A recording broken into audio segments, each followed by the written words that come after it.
जिद्दी हूं मैं।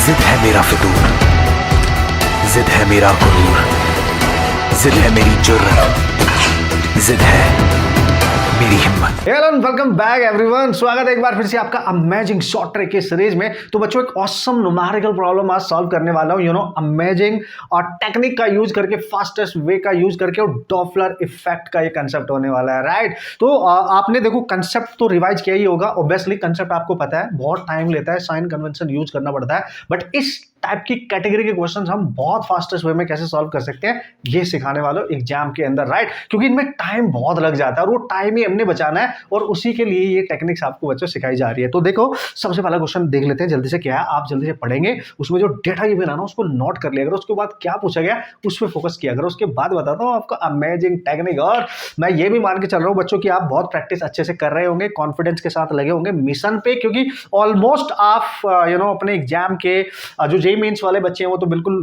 टू बी वेरी क्लोज आ चुके हैं, और जो आपके नीट के बच्चे हैं वो धीरे धीरे क्लोज आ रहे हैं, राइट। नवंबर में ऑलमोस्ट आप एंट्री करने वाले हो, तो आप मेहनत कर रहे होंगे और शिद्दत के साथ अपने डाउट भी क्लियर कर रहे होंगे, और प्रैक्टिस और रिवीजन है ना, revision and practice and test paper बहुत इंपॉर्टेंट बच्चों आप सबके लिए। कंसेप्ट के साथ साथ ऐसे फंडे, ऐसे स्ट्रोक्स, ऐसे शॉर्ट टेक्निक्स भी अगर आप सीख के जाएंगे तो और कॉन्फिडेंस आपका बढ़ने वाला है, क्योंकि कुछ क्वेश्चंस आप बहुत फास्टेस्ट वे में सॉल्व करने वाले हो, राइट। चलो तो देखो क्वेश्चन में बोला गया कि an observer standing on a railway crossing receive frequencies 800 hertz and 600 hertz when the train approaches and recede from the observer. Find the velocity of train.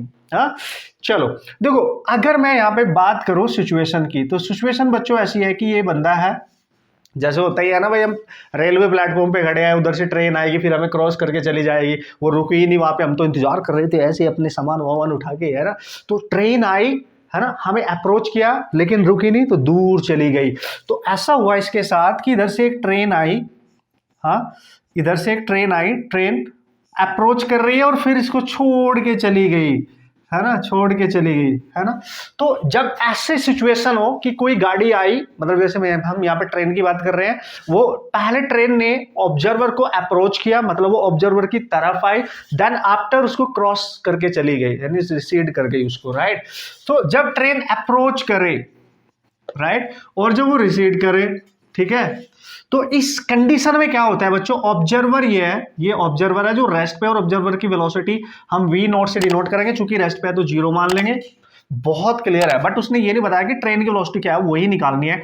और ट्रेन ही क्या है यहाँ पे, सोर्स है, क्योंकि साउंड प्रोड्यूस तो ट्रेन करेगी भाई। जब ट्रेन प्लेटफॉर्म की तरफ आती है धीरे धीरे धीरे धीरे, तो भाई वो विसल जो उसकी होती है, जो हॉर्न होता है, उसको साउंड करती है ना, राइट। तो बेसिकली क्या होगा यहाँ पे, अगर कंसेप्ट के अकॉर्डिंग आप जाएंगे, जब ट्रेन अप्रोच कर रही है तो उसको एक फ्रीक्वेंसी सुनाई देगी, लेट्स सी F1।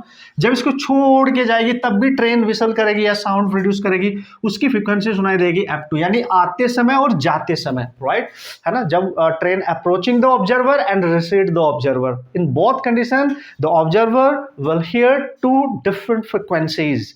इतना आपको क्लियर होना चाहिए क्वेश्चन में, राइट।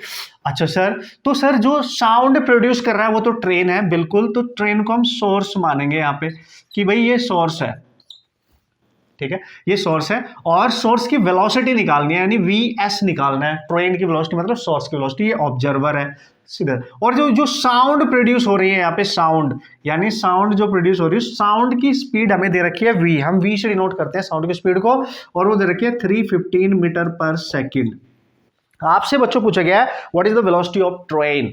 देखो उसका सीधा सा तरीका है कि इसमें दो केस बनेंगे। केस 1 कि जब वो उसको अप्रोच कर रही है, F1 उसको सुनाई दी, पहले वो कैलकुलेट करनी पड़ेगी, फिर जो वो रिसीड करके जा रही है, उसको छोड़ के जा रही है, तब उसको फ्रीक्वेंसी सुनाई दी, F2 निकालनी पड़ेगी, है ना। डॉपलर इफेक्ट के अकॉर्डिंग फॉर्मूला यूज करके दो इक्वेशन बनाएंगे, उनका यूज करेंगे, तब जाके क्वेश्चन का सॉल्यूशन आएगा एक्चुअल प्रोसेस के अकॉर्डिंग। एंड साइन कन्वेंशन का भी ध्यान रखेंगे, क्योंकि साइन कन्वेंशन में क्या हो गया कि जो वेलोसिटीज होती हैं सोर्स की और ऑब्जर्वर की, उनको भी साइन पुट करते हैं, प्लस लेना है माइनस लेना है, इसका भी ख्याल रखेंगे। तो भाई लॉट ऑफ टाइम लगता है, एक बड़ा सा प्रोसेस हो जाता है, गलती रहने के चांस भी बनते हैं। बट इन दिस कंडीशन, जब कोई गाड़ी, कोई व्हीकल, कोई साउंड प्रोड्यूसिंग सोर्स पहले रेस्ट पे रहने वाले ऑब्जर्वर को अप्रोच करे फिर उसको छोड़ के जाए। इस कंडीशन में आप हमेशा ये जो फॉर्मूला मैं बता रहा हूँ ये डायरेक्ट यूज कर सकते हो, यानी अप्रोच करते हुए जो इसको फ्रीक्वेंसी सुनाई देगी वो, और उसको छोड़ के जब सोर्स से जा रहा होगा, रिसीड कर रहा होगा,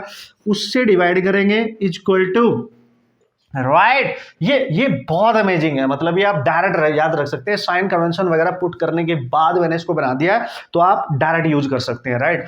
अब देखो बच्चों यहाँ पे, ठीक है, साउंड की स्पीड लेंगे, चूंकि ऑब्जर्वर रेस्ट पे उसकी वेलोसिटी के बारे में हम नहीं सोचेंगे, हम ट्रेन की वेलोसिटी जो सोर्स है उसके बारे में।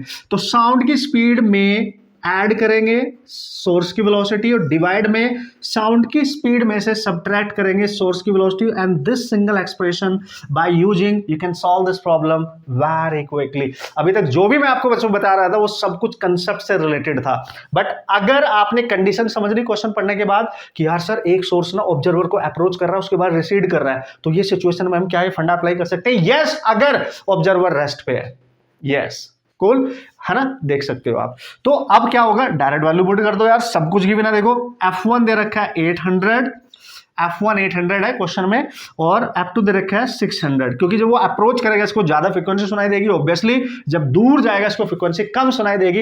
यार आप खुद भी इमेजिन करो, आप किसी रेलवे स्टेशन या बस स्टैंड कहीं पे भी बस का इंतजार कर रहे हैं या फिर ट्रेन का इंतजार कर रहे हैं, तो जब ट्रेन हमारे पास आती है, बस हमारे पास आती है, तो ज्यादा आवाज सुनाई जाती है, दूर जाती है तो कम सुनाई देती है, सिंपल लॉजिक, राइट।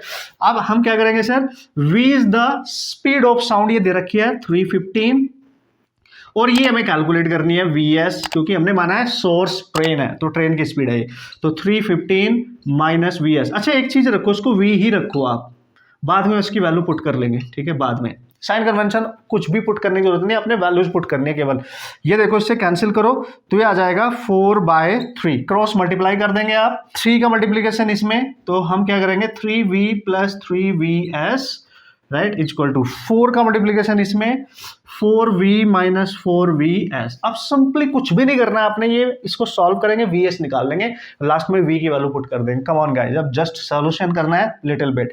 तो 4Vs को इधर लेके जाएंगे, इसको इधर लेके जाएंगे, तो 4 प्लस 3 यानी 7Vs, और ये 3 माइनस 4 दैट इज V, यानी बच्चों Vs आ गया V/7, और V दे रखा है 315/7। नाउ यू कैन सी, हाँ, तो जब इसको आप यहां से डिवाइड करेंगे तो Vs आ जाएगा आपका, 315 को 7 से डिवाइड करो, 45 आ रहा है, 45 मीटर पर second is the speed of the train. In this situation जो ट्रेन मूव कर रही है उसकी स्पीड है 45 मीटर पर second. Come on guys, right? So this was the question and amazingly आपने इसको कैसे सॉल्व किया, साइन कन्वेंशन की जरूरत भी नहीं पड़ी, क्योंकि मैंने ऑलरेडी यूज करके ये एक्सप्रेशन बनाया है। इस सिचुएशन में आप इसको डायरेक्ट याद रखेंगे, डायरेक्ट जो भी वैल्यू गिवन होंगे उनको पुट करेंगे और सिंपल कैलकुलेशन करके सॉल्व कर लेंगे। This is amazing, right. तो उम्मीद करता हूँ आपको समझ में आ गया होगा और आप इसका एप्लीकेशन करेंगे और इस सिमिलर टाइप के क्वेश्चन आप जाके सॉल्व करेंगे, है ना। कोई भी डाउट इसके रिगार्डिंग रहता है, किसी भी टाइप की कुछ भी आपके दिमाग में इस तरीके का डाउट आता है या कंफ्यूजन आता है, तो आप मेरे से कमेंट करके मेरे को बता सकते हैं, मेरे से क्वेरी कर सकते हैं, don't worry about that. Okay बच्चों, और यार हमारे चैनल पे आपको ऑसम कंटेंट मिलेगा। अगर आप नए बच्चे तो आप जाके यार ट्राई कर सकते हैं एंड यूज कर सकते हैं हमारी सारी टेक्निक, कंसेप्ट और हर तरीके की सीरीज जो हमने यूट्यूब पे ऑलरेडी बच्चों के लिए डाल रखी है, जो नीट और जे एंट्रेंस के लिए बहुत अमेजिंगली उनकी हेल्प कर रही है। ठीक है, आप भी उसको एंजॉय कर सकते हैं, हमारी बुक का एंजॉय कर सकते हैं, उसका यूज कर सकते हैं, उसकी प्रैक्टिस कर सकते हैं, लॉट ऑफ क्वेश्चन सॉल्व कर सकते हैं फास्टेस्ट टेक्निक के थ्रू, है ना। कोई भी डाउट आता है विदाउट हेजिटेशन बच्चों बता दिया करो। बहुत ऑसम टाइप की सीरीज मैं जल्दी से प्लान कर रहा हूँ यूट्यूब पे आपके लिए लाने के लिए। ओके, आप मेहनत करते रहिए, मुस्कुराते रहिए, कोई प्रॉब्लम आएगी तो बता देना, राइट। All the best.